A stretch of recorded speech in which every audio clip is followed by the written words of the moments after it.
पहलगाम में हुए आतंकी हमले को एक हफ्ता बीत चुका है और मेरे साथ इस वक्त मौजूद हैं बिहार प्रदेश अध्यक्ष बीजेपी के दिलीप जायसवाल जी। सर, जिस तरीके से घटना हुई उसके बाद लगातार देश में जो माहौल है, पीएम या कह लें कि तमाम चीज़ें सरकार जो है वो मॉनिटर कर रही है, लेकिन इस बीच जो अपील की जा रही है, शांति की अपील, कई लोगों ने कहा कि हमला नहीं होना चाहिए, वॉर नहीं होना चाहिए। सिद्धरामैया ने कहा कि पीएम लोगों को बेवकूफ़ बना रहे हैं आतंकी हमले को लेकर। क्या कहेंगे सबसे पहले इस पर? देखिए, ऐसा है, जिन लोगों ने जो बात कही है उनके घर का किसी का हत्या नहीं हुआ है। जिसके घर का कोई बेटा या बेटी आतंकी निशाने पर आकर और उन्हें मौत के घाट उतार दिया गया, कभी उनके दिल के अंदर झांक कर देखना चाहिए। 140 करोड़ से की देश ये यहाँ की जनता इस बात को कैसे सहन कर सकता है कि हमारे देश में कोई पड़ोसी देश आतंकवादी गतिविधि को अंजाम देने का काम करे।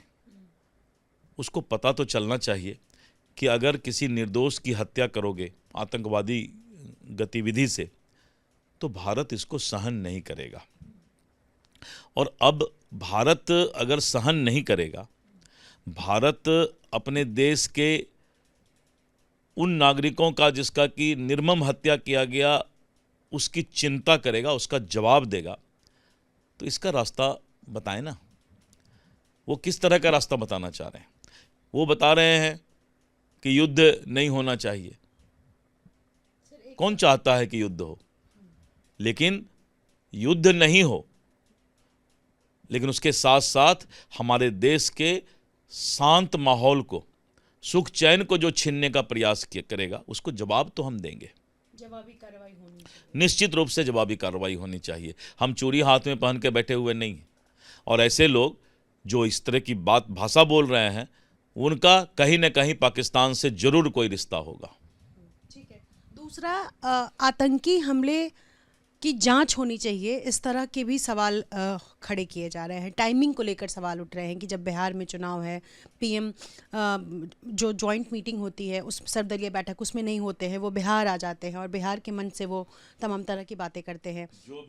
जो भी लोग इस तरह की चर्चा कर रहे हैं, मैं आपको बता देना चाहता हूँ, बिहार का चुनाव और बिहार में जो आने वाले समय में सरकार को चुनने की बात है, पूरे देश में सभी स्टेट से एनडीए गठबंधन के हालात यहां अच्छे हैं। और इस तरह की घटना दिल्ली चुनाव के वक्त, हरियाणा, छत्तीसगढ़, जहां की हमारे आने की संभावना नहीं थी, वहां पर हमने चुनाव जीतने का काम किया। वहां कौन सा इस तरह घटना हुआ था? इसलिए ऐसे लोग बेशर्म होते हैं, पापी होते हैं, जो कुछ भी बोल देते हैं। देश कभी माफ नहीं करेगा ऐसे लोगों को। जो लोग इस तरह की चर्चा करते हैं, जो लोग जांच की मांग करते हैं, देश कभी भी माफ नहीं करेगा। देश ने अपना बेटा बेटी खोया है, उसका किसी भी तरीके से हम हिसाब लेंगे। और चुनाव से जोड़कर इसको राजनीतिक तरीके से भटकाने का जो प्रयास कर रहे हैं, तो उनको मालूम होना चाहिए कि इस देश में अभी तुरंत जो है, दिल्ली में भी चुनाव हुआ है, हरियाणा में हुआ है, महाराष्ट्र में हुआ है, छत्तीसगढ़ में हुआ है। आरजेडी ने जब कैंडल मार्च किया इसको लेकर, उसमें लखीसराय में एक घटना हुई जिसमें पाकिस्तान जिंदाबाद के नारे लगे। आरजेडी को इसका जवाब बिहार की जनता और देश की जनता को देना पड़ेगा कि आखिर कौन लोग थे उनके कैंडल मार्च में जो देश विरोधी ताकतों की बात कर रहे थे, पाकिस्तान जिंदाबाद की बात कर रहे थे। और जब तक आरजेडी इस पाप को नहीं धोता है, इस बात को स्पष्ट नहीं करता है कि वो असामाजिक तत्व थे जो उनके पार्टी के साथ अब अंदर आकर चलने लगे हैं, इस बात का जवाब आरजेडी को देना होगा। नहीं तो इस देश की जनता कभी भी ऐसे दल को माफ नहीं करेगी जो पाकिस्तान जिंदाबाद का नारा लगाता है। हालांकि जिन्होंने नारा लगाया उनको निलंबित भी किया गया है और उनकी तरफ से कहा गया कि ये गलती से हुआ है। लेकिन इस तरीके की जब चीज़ें होती हैं देश में, एक तरफ पूरा देश एकजुट है पहलगाम आतंकी हमले को लेकर, दूसरी तरफ जो लोग सवाल खड़े करते हैं, आप उनको लेकर क्या कहेंगे? देखिए, इस तरह की मानसिकता आरजेडी को पहले ये बात सोचना चाहिए कि उनके कैंडल मार्च में पाकिस्तान जिंदाबाद करने वाले कैसे आए? क्या रिश्ता था आरजेडी का उन लोगों से? और आरजेडी इस बात को जवाब तो देगी ना जनता को कि आखिर उनके दल के कैंडल मार्च में पाकिस्तान जिंदाबाद का नारा कैसे लगा? जब तक इस बात का वो जवाब नहीं देती है, उसको स्पष्ट नहीं करती है कि हम ऐसी ताकत के साथ नहीं हैं, हमारा कोई रिश्ता नहीं है, तब यहाँ की जनता उस पर सोचेगी कि आरजेडी किस तरह के माहौल में राजनीति करना चाहती है। एक और सवाल है सर, पासी समाज को लेकर बीते दिन एक कार्यक्रम हुआ, तेजस्वी यादव उसमें शामिल होते हैं और उन्होंने ये मन से ऐलान किया, हालांकि ये पहले भी कर चुके हैं कि जब आरजेडी की सरकार आएगी तो ताड़ी बिहार में खुलवा देंगे, यानी कि वो लीगल हो जाएगा। तेजस्वी क्या चाहते हैं कि पासी समाज के लोग जिंदगी भर ताड़ी ही बेचते रहें? तेजस्वी जी क्या बेच रहे हैं अभी? तेजस्वी जी जिस जाति से आते हैं वो कुछ बेच रहे हैं क्या? नहीं बेच रहे हैं ना, नेतागिरी कर रहे हैं।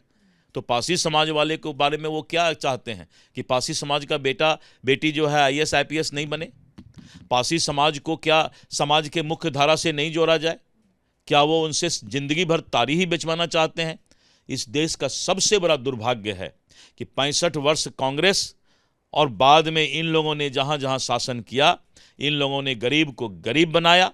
और यही कारण है कि आज भी इनकी ये नीच मानसिकता है कि उनको पासी समाज को वो ताड़ी बेचवाना चाहते हैं।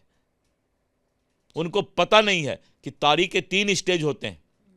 पहला स्टेज नीर है, सेकेंड स्टेज जब फर्मेंटेशन होता है तो वो अल्कोहलिक रूप लेता है, और जब थर्ड स्टेज जब सनलाइट से जो है उसका ज़्यादा संपर्क होता है तो वो प्योर अल्कोहल की तरह काम आने लगता है। तो इसलिए उनको कुछ आइडिया नहीं है, कुछ नॉलेज नहीं है। वो जो कुछ लोग सिखाता है वो राजनीतिक दुकानदारी शुरू कर देते हैं। इसीलिए पासी समाज का बेटा, पासी समाज की बेटी आने वाले समय में इस देश पर राज करे, ना कि ताड़ी बेचने का काम करे। बहुत शुक्रिया हमसे बातचीत करने के लिए।